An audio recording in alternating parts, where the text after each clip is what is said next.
Assalamualaikum warahmatullahi wabarakatuh. Yang terhormat Bu Nurul Husna SPD MPD selaku dosen pengampu yang mengajarkan mata kuliah Strategi Belajar Mengajar Matematika. Di video ini kami akan menjelaskan materi tentang belajar teori kognitivisme menurut tokoh Brunner. Dari kelompok 2 yang beranggotakan saya sendiri Wulana Farizabel Syafaizroti dan anggota lainnya yaitu Raffi Aprilianti dan Friska. Baiklah, langsung saja kita masuk ke dalam materinya. Yang pertama adalah pengertian kognitivisme. Kognitif adalah salah satu ranah dalam taksonomi pendidikan. Secara umum, kognitif diartikan sebagai potensi intelektual yang terdiri dari beberapa tahapan yaitu pengetahuan, pemahaman, penerapan, analisis, sintesa, dan evaluasi. Teori belajar kognitivisme lebih mementingkan proses belajar daripada hasil belajar itu sendiri. Teori ini berpandangan bahwa belajar merupakan suatu proses internal yang mencangkup ingatan, retensi, pengolahan informasi, emosi, dan aspek-aspek kejiwaan lainnya. Teori belajar kognitivisme adalah suatu proses belajar yang melalui interaksi antara individu dengan lingkungannya dengan melibatkan proses berpikir atau bernalar. Menurut teori belajar kognitif, belajar merupakan proses internal yang tidak dapat diamati secara langsung. Adapun tujuan teori ini adalah yang pertama, membantu guru untuk memahami orang lain, terutama muridnya, dan membantu dirinya sendiri. Yang kedua, mengkonstruksi prinsip-prinsip ilmiah yang dapat diterapkan dalam kelas untuk menghasilkan prosedur yang memungkinkan kondisi belajar menjadi produktif. Model teori belajar Brunner. Brunner tidak mengembangkan teori belajar yang sistematis. Dasar pemikiran teorinya memandang bahwa manusia adalah sebagai pemproses, pemikir, dan pencipta informasi. Oleh karenanya, yang terpenting dalam belajar adalah cara-cara bagaimana seseorang memilih, mempertahankan, dan menginformasikan informasi yang diterimanya secara aktif. Prinsip-prinsip belajar Brunner. Menurut Brunner, pada dasarnya belajar adalah proses kognitif yang terjadi dalam diri seseorang. Ada 3 proses kognitif yang terjadi dalam belajar yaitu A. Proses perolehan informasi baru. Dapat terjadi melalui kegiatan membaca, mendengarkan, menjelaskan guru mengenai materi yang diajarkan atau mendengarkan atau melihat audio visual, dan lain-lainnya. B. Proses transformasikan informasi yang diterima, suatu proses sesuai dengan kebutuhan. C. Menguji relevansi dan ketetapan pengetahuan agar dapat bermanfaat untuk memecahkan masalah yang dihadapi siswa dalam kehidupan sehari-hari. Strategi-strategi dalam pembelajaran penemuan. Yang pertama adalah strategi induktif. Strategi ini terdiri dari 2 bagian, yakni bagian data atau contoh khusus dan bagian generalisasi atau kesimpulan. Data atau contoh khusus tidak dapat digunakan sebagai bukti, hanya merupakan jalan menuju kesimpulan. Mengambil kesimpulan atau penemuan dengan menggunakan strategi induktif ini selalu mengandung risiko, apakah kesimpulan itu benar atau tidak. Karenanya, kesimpulan yang ditemukan dengan strategi induktif sebaiknya selalu menggunakan perkataan barangkali atau mungkin. D. Strategi deduktif. Dalam matematika, metode deduktif memegang peranan penting dalam hal pembuktian. Karena matematika berisi argumentasi deduktif yang saling berkaitan, maka metode deduktif memegang peranan penting dalam pengajaran matematika. Dari konsep matematika yang bersifat umum yang sudah diketahui sebelumnya, siswa dapat diarahkan untuk menemukan konsep-konsep lain yang belum ia ketahui sebelumnya. Tahap perkembangan kognitif.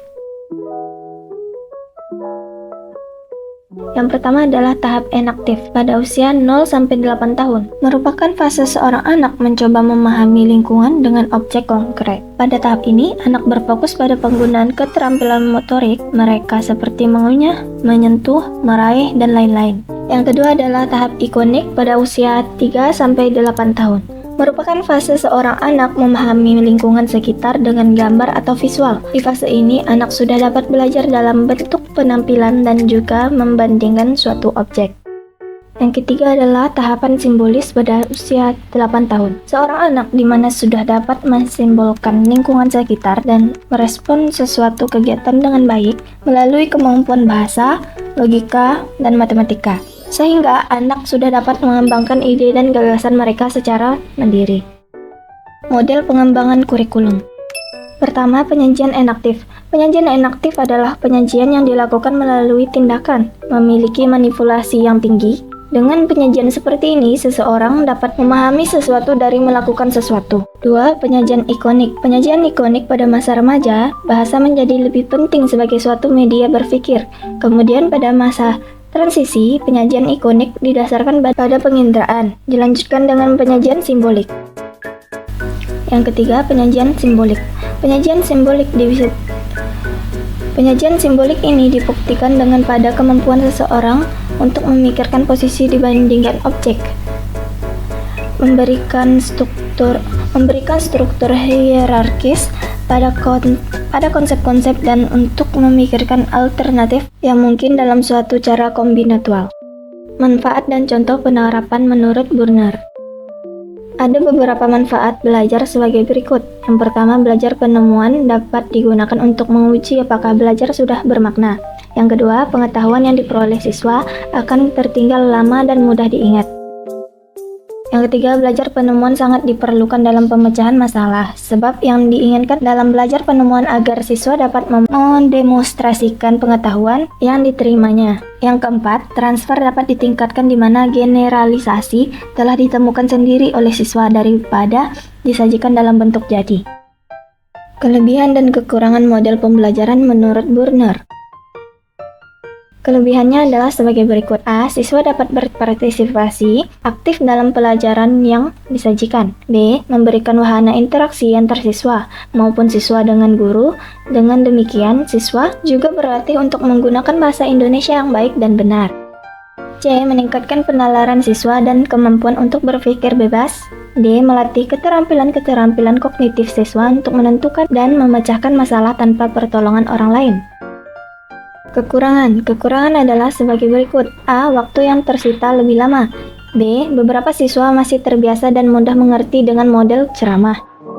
C. Tidak semua peserta didik mampu diajak kerjasama melakukan proses berpikir sebagaimana yang diharapkan. D. Teori belajar ini menuntut peserta didik untuk memiliki kesiapan dan kematangan mental. Peserta didik harus berani dan berkeinginan mengetahui keadaan sekitarnya. Jika tidak memiliki keberanian dan keinginan, tentu proses belajar akan gagal. Analisis teori belajar Burner. Dalam teori belajar ini, Burner mengembangkan teori itu tidak harus sistematis, tapi ia menjelaskan bahwa belajar adalah cara bagaimana orang memilih, mempertahankan, dan transformasi informasi secara aktif. Salah satu teori yang memberikan pengaruh cukup besar terhadap bidang pendidikan khususnya untuk pelajaran matematika. Kemudian, dari adanya teori ini, pemikirannya mencetuskan pembelajaran discovery learning. Discovery learning merupakan proses belajar yang mendorong pembelajaran untuk aktif berpartisipasi dalam menemukan konsep-konsep dan prinsip-prinsip melalui pengalaman eksperimen yang bertujuan untuk menjawab pertanyaan atau memecahkan masalah.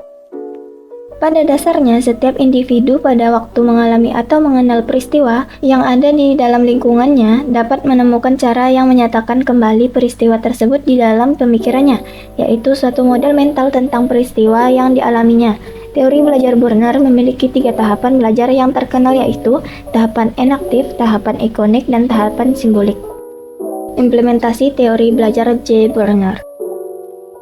Yang pertama, sajikan contoh dan bukan contoh dari konsep-konsep yang disampaikan. Misalnya untuk contoh mau mengajarkan kebudayaan yang ada di Singkawang, sedangkan bukan contoh berikan kebudayaan yang ada di Sumatera, Sulawesi, Papua, dan lain-lain. Yang kedua, membantu peserta didik untuk melihat adanya hubungan antara konsep-konsep. Misalnya memberikan pertanyaan kepada siswa atau peserta didik seperti berikut. Suku apa yang paling terkenal di Singkawang? Dan suku apa yang paling dominan di Singkawang? Ketiga, memberikan suatu pertanyaan dan biarkan siswa untuk menjawab jawabannya sendiri. Misalnya, sebutkan nama-nama baju suku Tidayu dan senjata tiap suku tersebut. Yang keempat, semangat peserta didik untuk memberikan pendapat berdasarkan pemikirannya. Jangan dikomentari dulu atas jawaban siswa, kemudian gunakan pertanyaan yang dapat memandu peserta didik untuk berpikir dan mencari jawaban yang sebenarnya. Terima kasih sudah menonton video ini. Wassalamualaikum warahmatullahi wabarakatuh.